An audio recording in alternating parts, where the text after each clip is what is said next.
Yeah. Yeah. Mm.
At the railway station, huge appreciation for us members,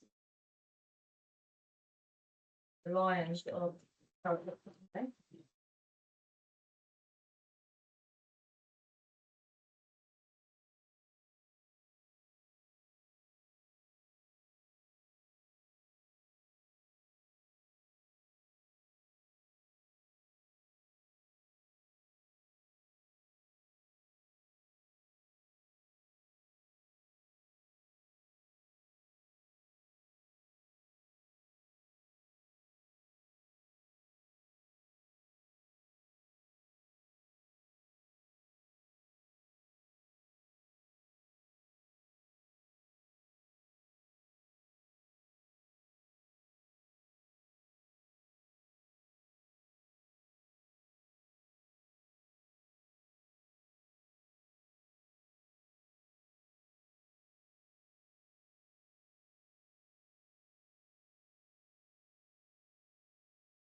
I think that's gone through the. Yeah, we just got an email through this morning. I think you guys might have that in that he's proposed to sort of what it would look like here and what it could look like and where we could go with it. So I guess we need a bit of feedback of if the board said they think. And the price, obviously. That's it. Just a bit lower, so what's the current irrigation at the lower station? So it's got a little bit of spray on the inside of the garden, inside of the white. Oh, yeah. Yeah, not significant, does not good enough to get outside of the fence. And then it's got spray in the grass. But there's no constant working ones on the roses. That's why we've lost roses. That was covered with really wide, massive roses. Dating back like 5 years ago, 6 years ago or so. Jordan's replaced 5 roses. It had one died already. Yeah. And then there's another garden that you come down where the rail trailers come down on the ramp. None of that's got irrigation. Yeah. And if we were to get proper irrigation, I really like a system that takes up the light poles, because we could have hanging baskets with a drip system on it that would be isolated from. I personally put up hanging baskets and water them myself. This season has not been good for the garden this year, but that's not always going to be the case. Yeah, and it's also the chemical reed spraying and doing rounds is not helping either. I'm pretty sure all of the penny roses have died because there used to be pennies on the inside, or they've been purposely pulled out. Yeah. Any other questions? In regards to the flag, like you said about what's the double flag? Well, I think Janice might be able to jump in there a little bit. Yes, on the building. Yeah, so I had a look at what we could get, that budget for that building.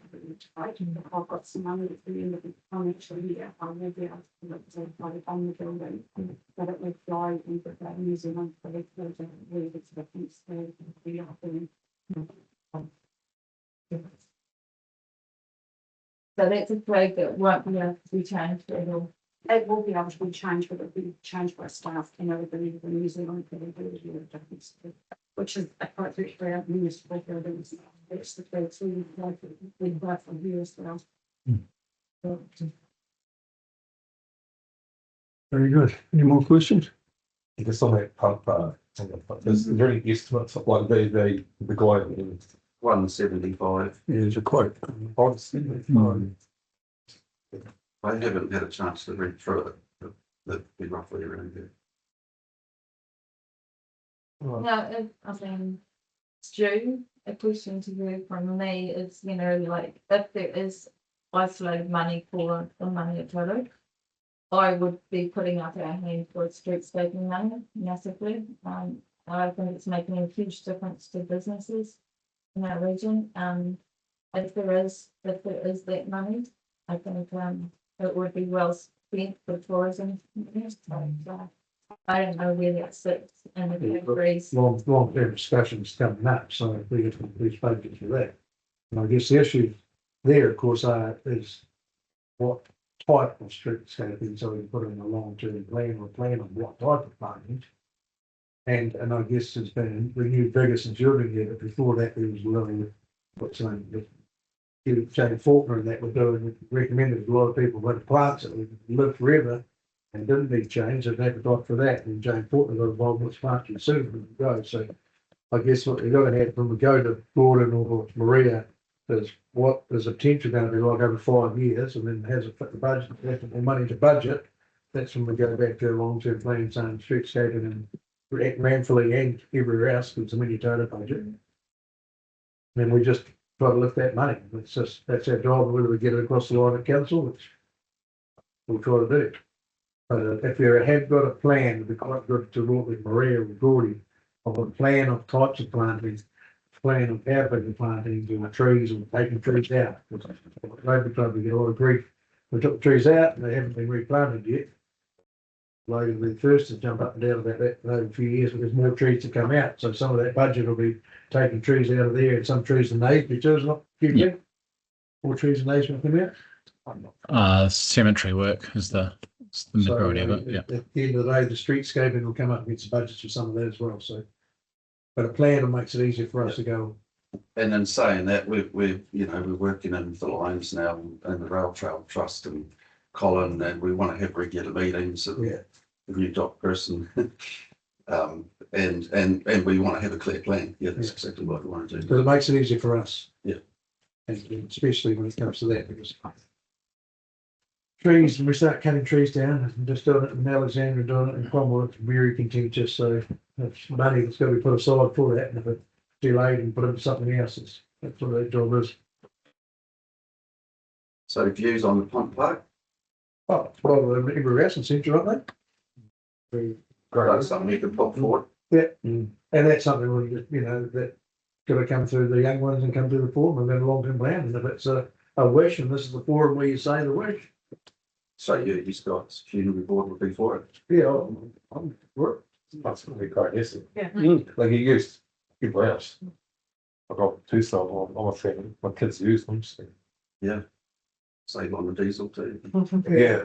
And I guess that's the thing about it, but we've got to have a few dream wish lists that we can take forward in the 10-year plan. The long-term plan allows us to plan. And then, in time, we've got to make sure we don't miss out in our community.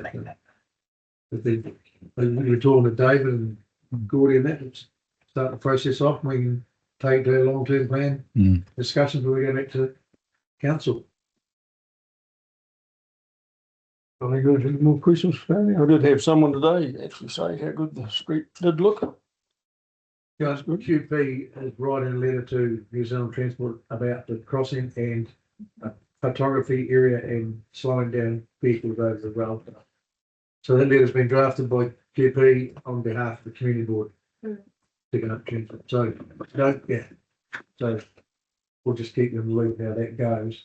And they didn't promise anything as far as the district crossing, but realised it was vital because of that. And if it comes not only from ourselves, but if it comes from the community board as well, seeing that it definitely adds value. Town's busy, it's busier than we've ever seen it. So we have got traffic in the street. Yeah, and just on that step, I trucked in my toilet situation, like for instance, they can tell off the cell phone towers, the amount of people in the area. And of ANSYS data, and we were up 36% in January and 33% in February for international. And we see it in that shop, like today, we were lucky to make it here, we were that busy. We've only got one staff line, but she's all right. We're definitely seeing more people. Yeah, the Thursday mower, the lunch times are getting really busy. And we might as well lead on to that one now, I guess, the toilets. It's, between us and the Mania Toto Cafe, which, service the whole weekend and see everyone coming through, and then we watch what happens over there with not just the people that urinating around the back or that they've been drinking on the side, but some of the staff sit there and have to put up with a bit of abuse or angry comments as they come out, and all this work that we're doing, just like, does anyone not appreciate the fact that we're trying to press the main street and grow the economy in the area and get more and more people to come into the town? Is there anyone, like you just said, Rob, that people are commenting on how good the street looks now? Yeah, they are.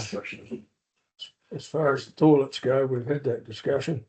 Yeah. And the old ones are not fit for purpose. They Why cost don't- too much money to do up. We got a new one down there and there's not much point in doubling up. I'm sorry. Is that the view of everyone? Is that the view of everyone? Because We're There's no money put aside for them. That's all.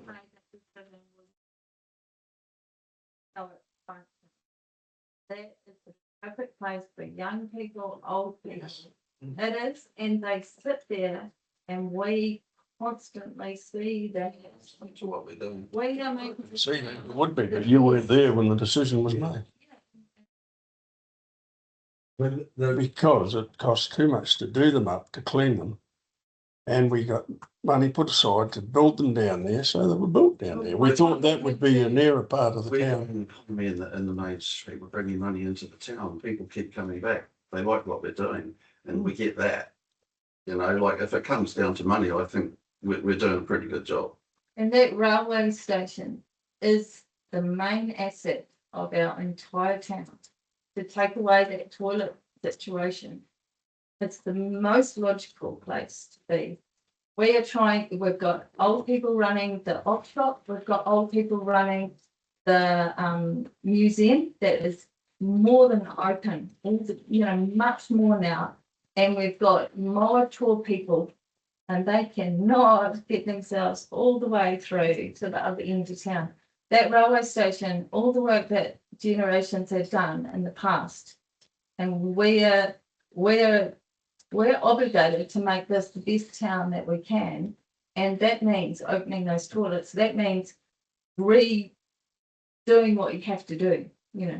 That actually means resurfacing, painting, whatever you have to do, because this is vital. We see it on a day-to-day basis. The rail trail has been ranked the 7th or 8th best in the world because of its customer satisfaction, because of the type of rail trail it is, and it's family friendly. And it's the only one in New Zealand that ranks in the top 10.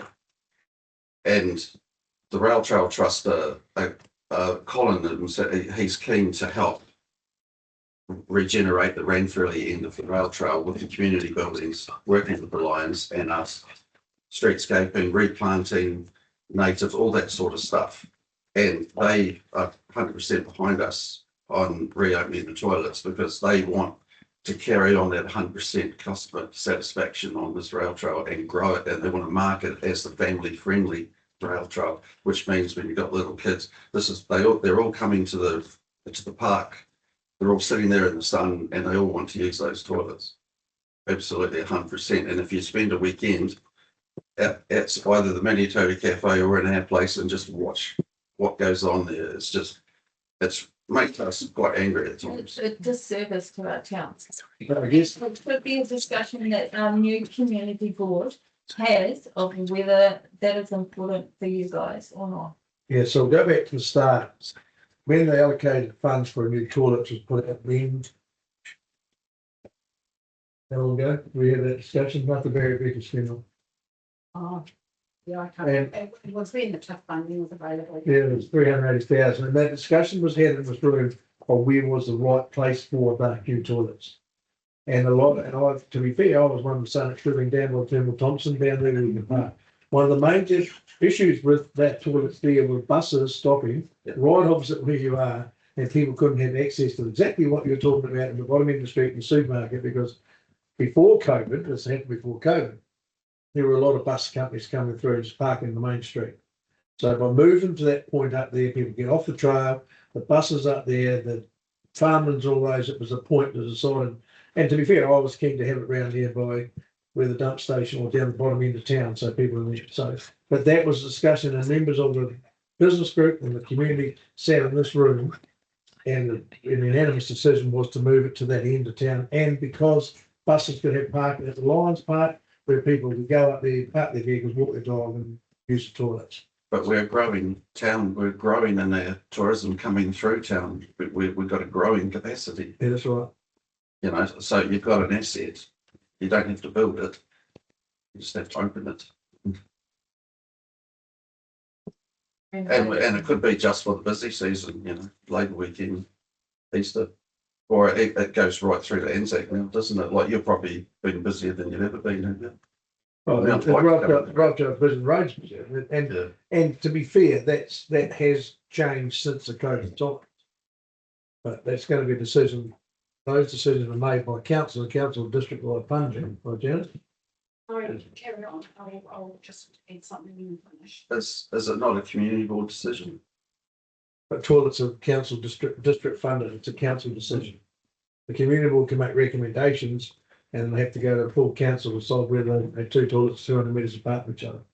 Now, if I'm not sticking my head out one way or the other, if that was a wish of the community board and it'll come down to costings, And if they say no, then that's, because Cromwell might want 2 toilets 15 metres apart at there. Well, they have. Well, then, yeah. Yeah, and that's a discussion that if it comes up to an agenda item, but at the moment, it's been clear no, because they wanted the new toilets, they're south planning, they're cheaper to run.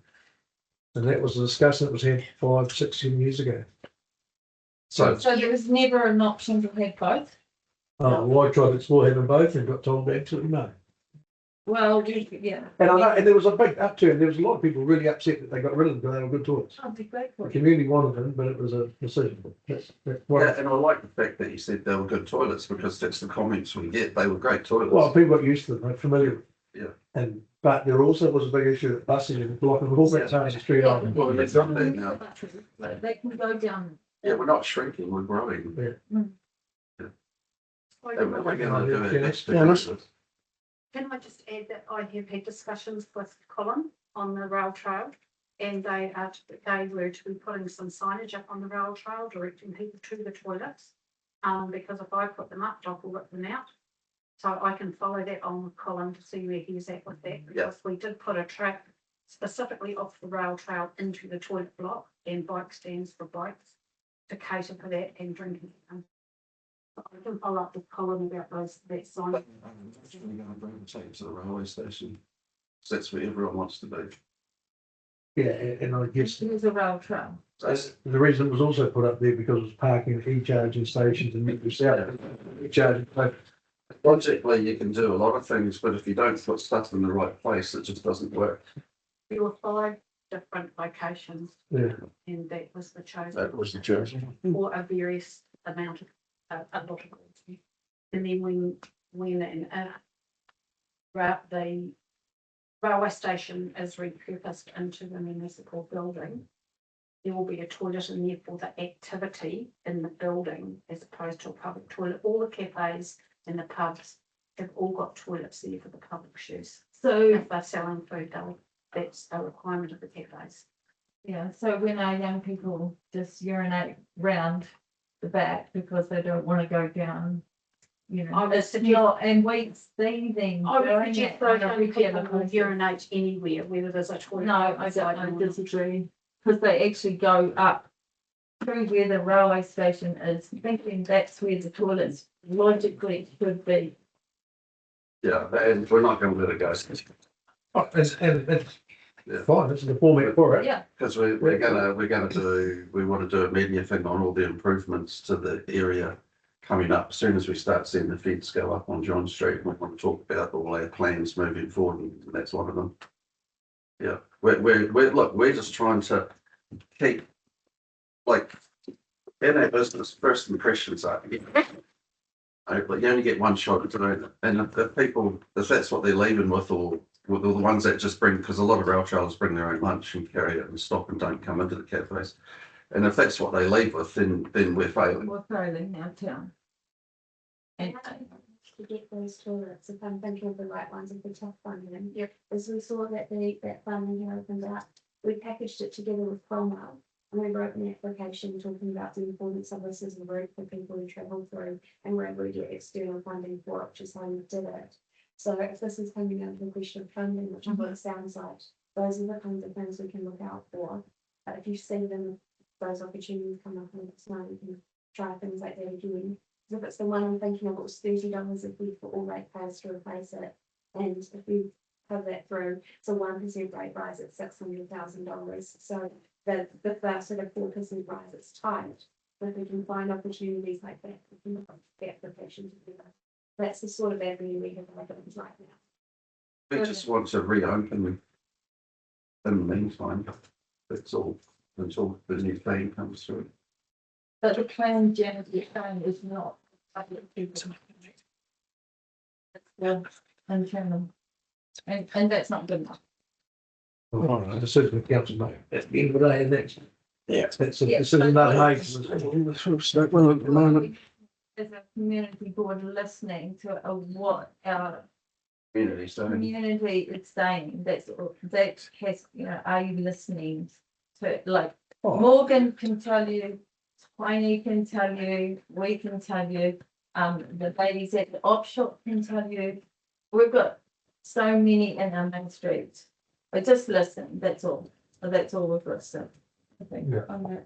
Just listen, just listen. Just be known, we're not gonna let it go. Very good. Thank you for that. So, yeah, so the answer is at this stage? No. Just no, just a straight no? At this stage, until we look into it further. Yeah. Well, that's all, any, no other questions? No, I don't think so. I'll get to everyone. Yeah. Right. Condolences, with Janet Weatherall, Stuart Hall and Glennis Walker, like everything outstanding in a minute silence, please.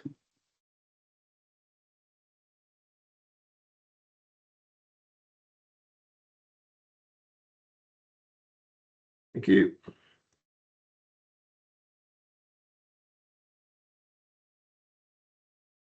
Minutes from the last meeting, everyone read them? Someone confirm them? Yep. Thanks, Lee, a second. Thanks, Vicky. Declarations of interest, take it everyone's kept an eye on them and all good. Review of the Manitoba Trust Fund guidelines, Janice, thank you.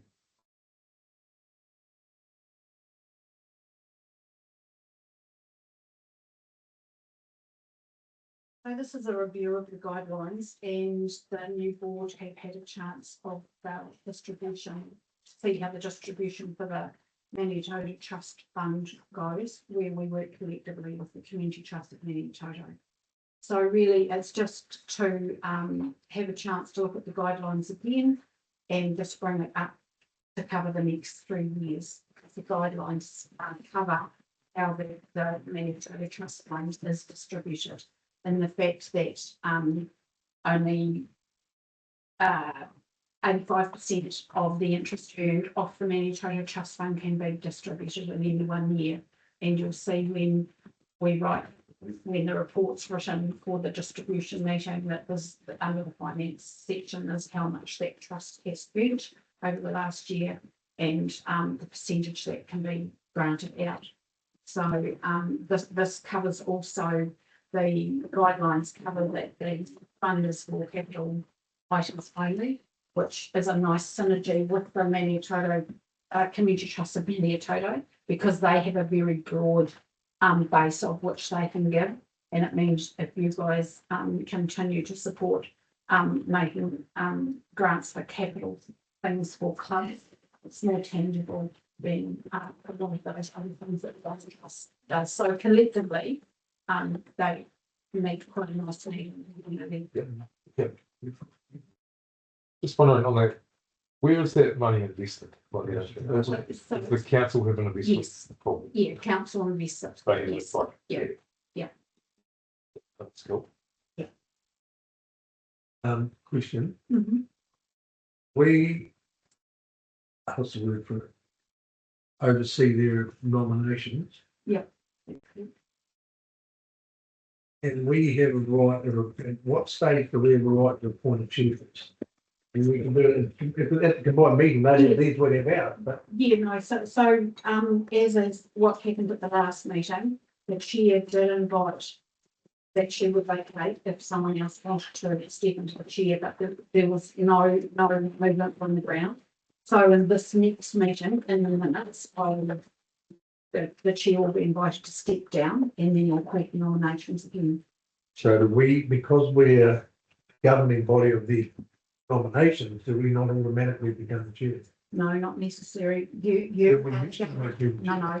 You rather governing body of appointing their trustees. That's as the Settler County, which was the Manitoba County Council, which now is there to say you have the right to appoint your trustees, but the coming together of the meeting of the two trusts together, that's of late. Look, we've done that since about 2008, I think, and there was no rules around who would chair. Once upon a time, it was time to turn about, and then it went to a period of time. So you will have the right, if you want to Well, appoint another trump. I think it's about time. But that's not what this No. this it's paper is very addressing. yeah. And in the minutes that you'll see in the agenda, as it goes past, there will be an item here appointing the chief.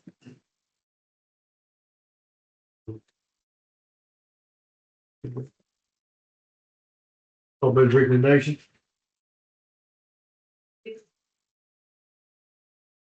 Any questions? Sorry.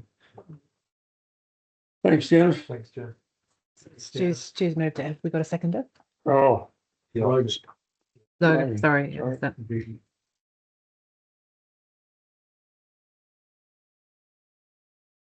Sorry, road stopping.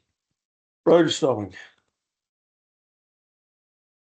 Alex and Zelda. Yeah, so we've got sound. This is the road stopping policy. It has been updated, but has been updated to stay the same process. The changes are to make it clearer, easier to read and easier to understand. Up until now, it has been part of the roading policy, and through the roading policy review, we've made the decision to separate it out. Really for two reasons. The first is, as you saw, the roading policy update, it's got quite a nice neat funny format. And the second is this one primarily sits under the property delegations. So instead of keeping it bundled in there, when that review started, we've separated it out into two. And Zelda is here to talk you through all the technical elements of it. Thank you. My first time for the community board. Welcome. Well, Yeah. You're lucky to go to travel out here. It's a nice place, but yeah, my colleague Michelle has also the statutory team. We'll be talking about the leasing and licensing later on in the workshop as well. So yes, this policy really is used separately because the state teams are mainly responsible for the processing of the road stoppings. Road stoppings has increased significantly due to people being more aware of mapping and look at the properties and see the boundaries, notice the boundaries. And we've actually at the moment getting between 8 and 10 a year. They typically take about 1 to 2 years to complete, and they're very strict rules and regulations on them, so that Sorry, Zelda.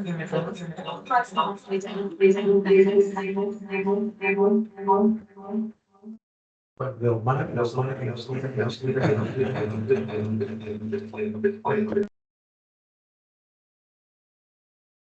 I think we're good. Yeah. Apologies to everybody who's been waiting in public. Just so everyone's clear, you know that road stopping is when the road no longer is a road, it legally becomes something else. So the changes in the policy itself is not significant. We basically just, like Alex said, it's just sort of making it more clear, making it a separate policy. What we have found is more and more applicants are questioning the cost of the road stoppings, so we had to fine tune those. I've got a table there in the report that just sets out the changes. One of the things was also when they decide to discontinue, what should happen then, and we've tidied up those things. So really, there's no significant changes in the policy, but for those critical changes. And most of the road stoppings around, of course, people freeholding. Was it around development, or was it just wanted to stop access in the future? It's normally when there was encroachments on the road, what was meant to be the legal road, house or building or a structure was built, or gradually the person started using what they thought was theirs, and now they see actually the garage is sitting on a road reserve, things like that. So they want to legalize that. So it's just those type of things. And there's lots of examples of it in both those. So sometimes roading will instigate road stopping as opposed to the public instigating one. Right. And that's where our road alignment encroaches on private property as opposed to the other way around.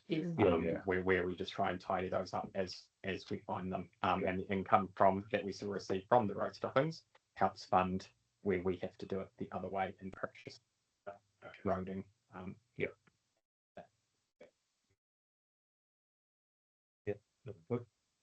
other questions? Thank you very much. I'll move the report, received report. Thank you very much. Second. Mayor's report, she's not here, so we're on that one. Chair's report. I've been pretty quiet, really. Been to the Kyburn Hall Committee meeting a while ago. I don't know if I've talked to you about it or not. But there was no appetite really for surveying the boundaries, and we can lease it the way it is. They didn't want to have any toilets they had to maintain or left toilets that would access the main building. Seems to be quite a topical subject today. The parking and gravel would be discussed when we drew up the lease. We told them they needed to be incorporated. We told them that 3 years ago, so they're going to get on with that. And there was no interest in any gravel loops or cycle tracks or anything going on out there. And I see the Swinburne road's being gravelled at the moment. And what's happening down at the sewage ponds? Do sludge, don't they? Sludge on it. Better do sludge, don't they? Yeah, we've been going there for a while. So. Is that what they're doing? Oh, yeah. That's about me. So I'll recommend that report be received. Second of that. Yes, Jay. Members' reports. To go first. Right. Thank you. I spoke briefly at the full council meeting yesterday down at the club rooms. Oh, that's good. Actually, council coming out once a year and getting a bit of a feel for what's happening out in our corner. So I'll start back. Actually, starts back at the AMP show. Good, actually, great AMP show. Good crowd, worth having. Rain stopped just in time. It's a great effort to all those people that organised it. I thought it was really good. I was asked, I'm not sure if this is a council matter or organising group matter, about more rubbish bins and recycling bins. Is that a council? I think it was at the show. At the show. It was just mentioned to me that Big organiser. it's a big, yeah, I wasn't too sure. No, it's just there's a comment made. And while we're all down there, the trees are mentioned once again. I won't bore you with details on that, but we'll get there one day. I was the same as Harry, went to the Kyburn Hall meeting. I won't double up on that. I think Harry pretty much covered it. Was going to talk around some frustration with the hiring of our sports fields and the process involved, and it's from the junior rugby club and the several steps on the internet to do it, plus a PDF, plus emergency exit plans. And I touched on it briefly at yesterday's council meeting, but volunteer burnout. The guy that run me was just, he said he spent half an hour trying to do a PDF with emergency exit plans for the number 2 and 3 rugby field, and just thought, what the hell are we doing? Just makes no sense.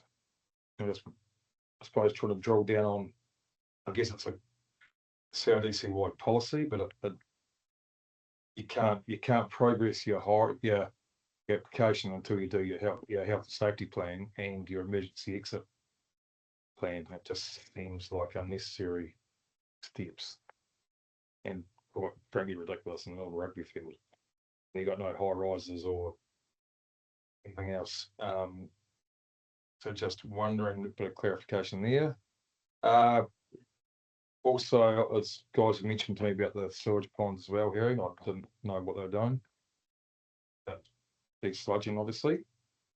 And also, I've been approached from the, I think it's Colin, is it, that runs the Rail Trust. And he's saying how they're trying to work in with the Lions and redoing the old chicken sheds. The old good, is it a good shed maybe, is it? Mm-hmm.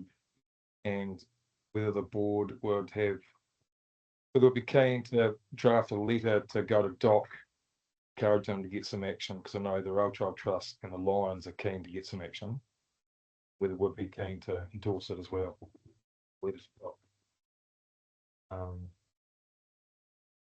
That is it for me.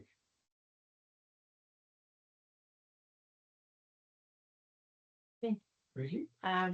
Yeah, I met with Colin and the Lions, David Scott and Doug Graham as well, talking about the buildings along the back there. So obviously they are trying to get the lady from Dock, I think her name is Haley, to come up and have a wee walk around, because they just want to know that if they fix the windows and slap some paint on, that not that Dock would take them away, but you know, that they're putting money and investment into a good thing in our community. That They just want a long-term lease and then they'll look at Yeah. keeping them tidied up. yeah.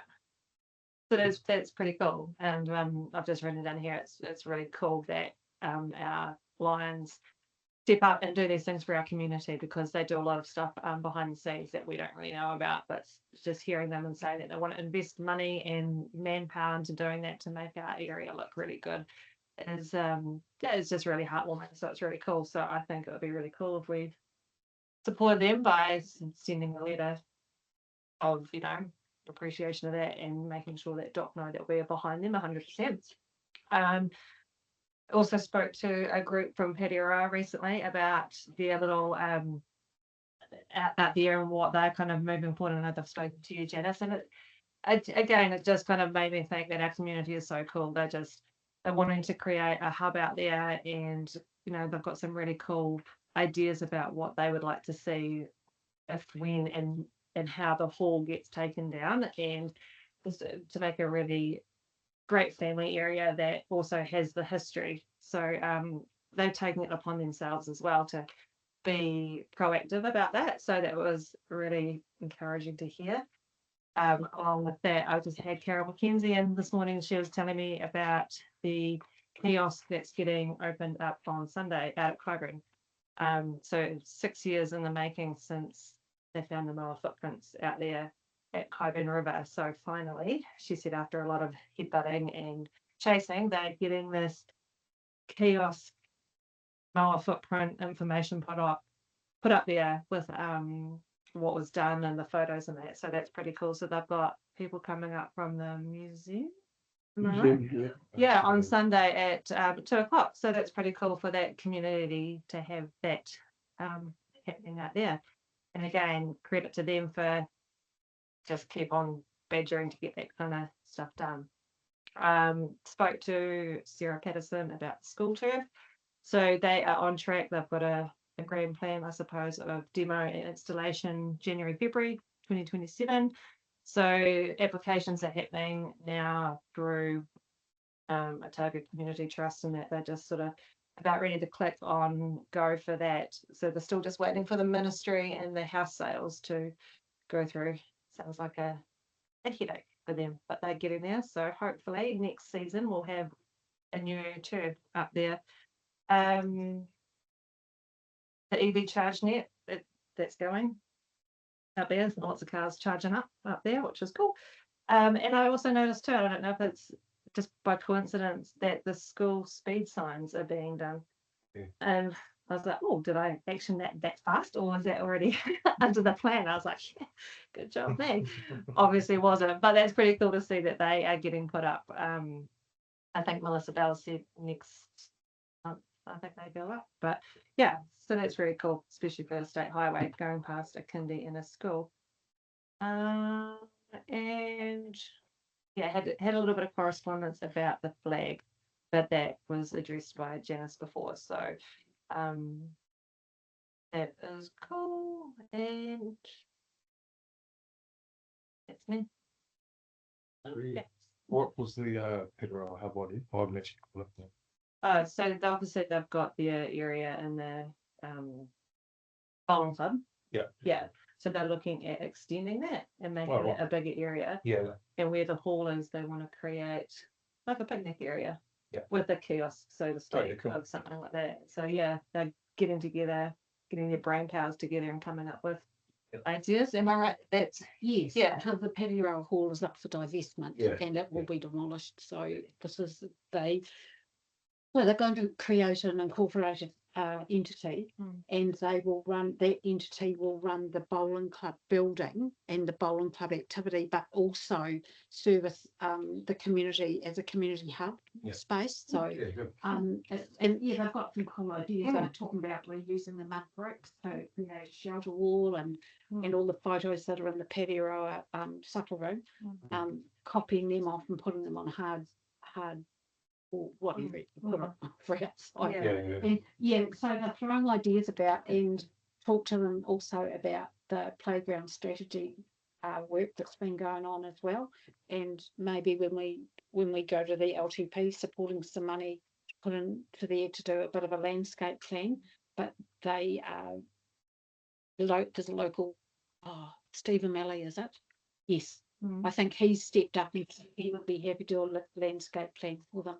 Yeah. And there's a lot of moving parts out of Petty Row. It's not just the whole, the golf club, it's the tennis pavilion, the school, They're just getting together as a group, and I think that's really cool because they're like throwing all these ideas, and it's all really positive, and it's coming from them. yeah, exactly, Which is the Yeah. yeah, which is really cool. Yeah. So it was nice to hear some real good positive stuff about it also. Yeah. Absolutely.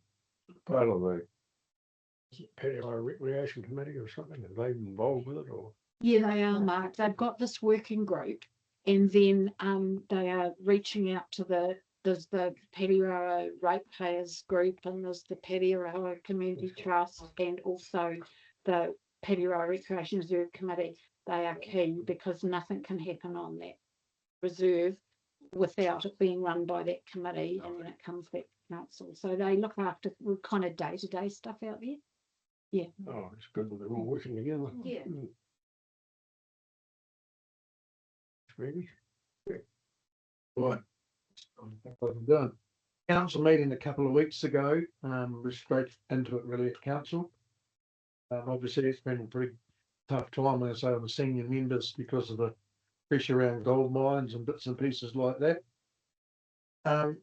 We then had a meeting with Council Mark.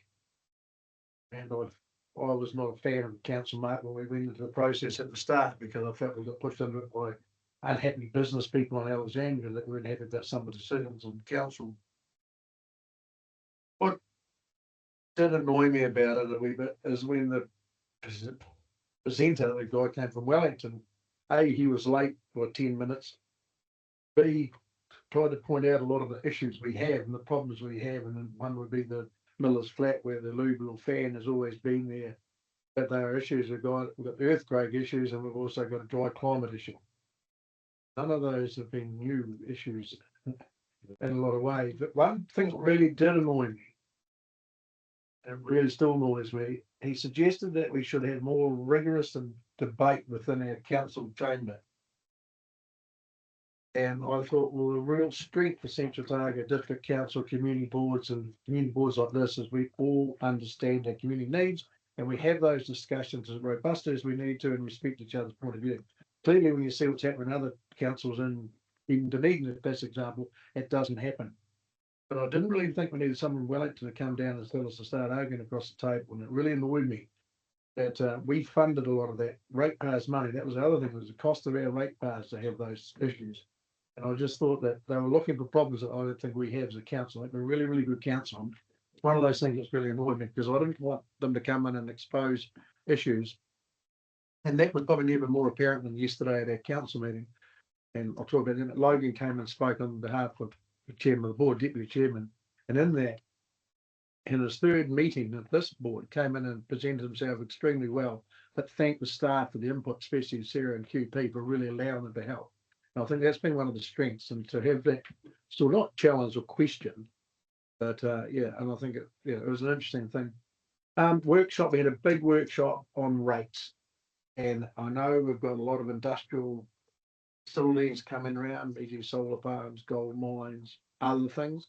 So we had a really whole part day on how rates are set fairly, or are we set fairly? Are they, or is there options to rate different industries? And there's been a lot of work done in the North Island where pine plantations, whether it be carbon or forestry, have had a different rating setup than normal farmland or whatever. So there's a fair bit of work going there, because I think that's one of the criticisms a lot of rural places get. They pay a huge rate but don't get a lot of those services. So there's a real, hopefully that's a really good, but with the growth we've got going on, we really need to make sure we're all over the rates and the development contributions, so people aren't continually paying and paying and paying. So that's a good bit of work, and it's a pretty meaty bit of work, but hopefully get some really good outcomes, and that'll come back through this board and that one at QP, those discussions, or just being informed. Council's dealing with the rating review, but obviously. Yeah, the discussions, but it is, yeah, and it's, when you take the forestry and carbon forestry, it was on the East Coast, and some of their rates for forestry was 7 times the general rate. So there are things that we are chucking out there, and you know, it may well be a gold mine or solar farm, and how do you determine the value, and it's some capital value versus land value. So it's really pretty good discussions we had. Going back to Russ's point there, the rail trail of February was the second busiest ever on the rail trail. And it missed out on that counted by 42 people, but the road traffic would much more make up for the 42 people. So what he was saying about numbers being really busy, they are really busy. Going back to the discussion of lines and dock and the community board, I've been proposing for a while, and you've been part of those conversations, Harry, about a men's shed in this community, because there's a lot of elderly guys that don't go to the arts centre, that, and I've been talking to David Stiles and George Lindsay, who was president of the Lions. So hoping maybe if we do have a talk about some of these buildings, that the men's shed through the Lions set up a men's shed type thing where we can use one of the derelict buildings we might have in the town and make it, get a commercial sponsor to help maybe sponsor some tools, and they can sharpen the wheel, a lawnmower, or do some work for people, because there is a lot of, not to say lonely old men, there's a lot of men that would love that sort of system. I think it's something that's needed, because I know in Cromwell that it's a focus for a lot of people, where the pottery or the arts you can use for the, more so for the ladies. So that's one thing I hope we can follow on a bit about that, I mean, with Doc, but David and I have been talking about this for a while, so that happens through our help to be great. Mower footprints came up yesterday. The museum came to the presentation about where our money, I think we paid $32,000 a year to the museum. 38, going to 38. 38, and we lifted that amount, and they're talking about the footprints. So they're just being dried out and preserved in well, when we're down seeing them, I've seen the whole lot of photos of them, but they're into like a gel casing that protects them. And they're going to hopefully start bringing them around these places and recognise the significance of them. So I just suggested that it would be a really great tourism thing for us to have replica mower footprints in the river, concrete ones, so people can go and see them, because I was actually very miffed when they left, because our chief executive knew about them, the Targa Regional Council knew about them, and the rest of the community didn't know a lot about them, other than the people knew that they were there. And 3 million years they've been sitting in the river, and it was. So I think if we can build on that, because a lot of people are coming through on bike trails now, they're self-driving, and the technology, you can go, this is where the mower footprints are found, and the work that Tiaki are doing down the river, down the Gimby, there's a lot of bones and mower eggs and that around here. So in time, I think, but they were really, really excited, the museum, about the prints and about our night sky. So there's a bit going on in that tourism part. Gold mines coming at us flat stick, and the Tibet, I just seen the front page of the paper, they're hoping not to upset anyone going to the town, and Santana have been giving, well, there's a bit of debate either side of that, there's definitely that, but other than that, that's pretty much me. Just a couple of interesting things that Targo South movie film industry came yesterday, and I think in the last year with some of the movies, $52 million worth of income came out of producing movies, and in that time they created 457 jobs or part-time jobs. So it's really interesting when you see some of those things sitting in our corners of our landscape, whether it be in Hyde or Bullburn Dam or Falls Dam or in Kyburn Daisy Pass, and as it's an industry that's a big contributor, and it was really quite cool to see the presentation. But it's good, and I think Easter Eden comes out soon, but there's plenty of ads and movies I think are being proposed here. So pretty much that's us. It's pretty work. That's me. It's been a pretty hectic workload at the start of the year. We'll get into the long-term plan, but once again, I would be go follow what Logan said yesterday, and the staff have been fantastic and they do a great job. We're very lucky that we get support from all the staff we get, because doing our job, we get a fair bit of grief out in the road, but when we bounce ideas off the exec team and their staff, it makes it a lot easier when we have to come face some of the issues and face the public, because ultimately we get it in the neck. That's my report. Very good. Thanks, Jude. I'll recommend they be received. You can help you. Just the other thing I did touch on was actually, we had a discussion yesterday briefly, but with this oil crisis, it's going to may chuck our communities into a whole lot different spin. And whether we get our bridge replacements and whether we get our continual eroding maintenance and all that, those things, if it does get much worse in the next month, I think we're going to make some pretty tough decisions in the community of making them now. So might not be the easiest, but we might be the best part of the 6-month period right now, but hopefully they can sort our prices out, because my fear is if we run out of diesel in some of these areas and puts pressure on kids' sports, and it's tough on the young families as it is without having to cart them around with fuel pricing going to be rude. Right. Government report, I think just got- just the one, Yeah, covering, still sitting there. sitting there for a while, yeah. Is there anything? Yeah, do. Go to the next meeting. 7th of May. Some stories to tell after I that. was gonna say, what does that land that should? Week after. We have, Go. give you time to sober up, like. Catch my breath. I mean, yes, you cowboy. Something like this. Okay. Workshops, library strategy. Then that event. Three.